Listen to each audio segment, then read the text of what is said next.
The World Baseball Classic was meaningless, bro. Honestly. I mean, Lars Nootbaar became a freaking international superstar. Who wants to see that? Shohei Ohtani solidifies himself as the face of baseball. Who wants to see that? We got to see some of the greatest Japanese superstars that are going to be posted in a couple. Who wants to see that? We probably had one of the most exciting tournaments. Randy Rosarena became a Mexican legend. Who wants to see this? We do. If you love baseball, regardless of the injuries, because that happens, you can get injured at practice. Mariano Rivera got injured during BP. A closing pitcher got injured during batting practice, was out the rest of the year. You ask Edwin Diaz if he had another chance, will he do it again? I promise you, he says he does. Because he's a baseball player, he's an athlete. These things happen, they're unfortunate. But as a whole, the World Baseball Classic was amazing. I mean, let's just talk about Team Japan. I mean, congratulations to Team Japan. Let me name you some of the stars that we were able to see that are coming to the MLB soon. The one that's coming the soonest for the Boston Red Sox, freaking Masataka Yoshida. People were questioning if the contract was worth it. It is. This guy's legit. He is fast. He can swing. He has power to all parts of the ballpark. And then we got to see the Japanese Babe Ruth, Murakami. He went 0 for 4 against Mexico. But when the lights was the brightest, when the game was on the line, he had an absolute laser right back up to center field. We got to see Shohei Ohtani do what Shohei Ohtani does. That was one of the greatest tournaments. In my life, I've seen 2009, 2013, 2017, and this one right now.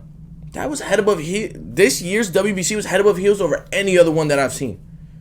The excitement, the parity, the matchups, there was no year where I've seen players care this much.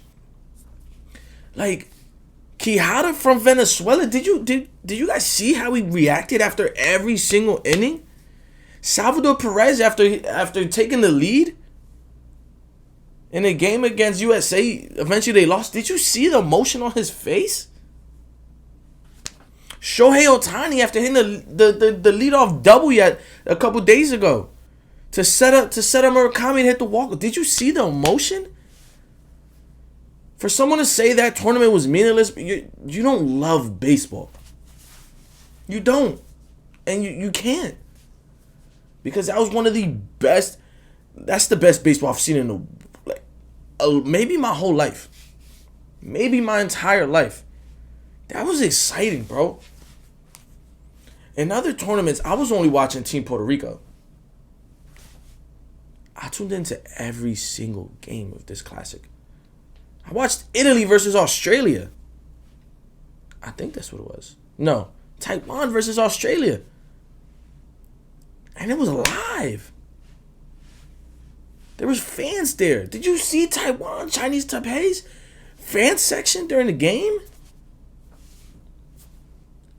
We need more tournaments like the WBC. We need this every year. And I know it might take some of the, weight behind winning the WBC. But we need other stuff. We need champions. Something like what soccer does. Soccer implements it perfectly. They keep you excited year round. We need that for the sport of baseball. Because the WBC was not meaningless, and it was one of the greatest things to happen to baseball in a very, very long time. The MLB didn't know how to market Mike Trout. They don't know how to market Shohei Ohtani. They didn't know how to market any of their superstars. If you're not a Yankee, it's kind of hard to market you. It's kind of hard to get your name out there. Everybody knows who Derek Jeter is. I can have a conversation with someone who's never played baseball and they know who Derek Jeter is. But if I say the name Mike Trout, they're going to say, who? But I bet you now they know who Shohei Ohtani is. I bet you now they probably heard of Trey Turner. because of how global this game was. Man, that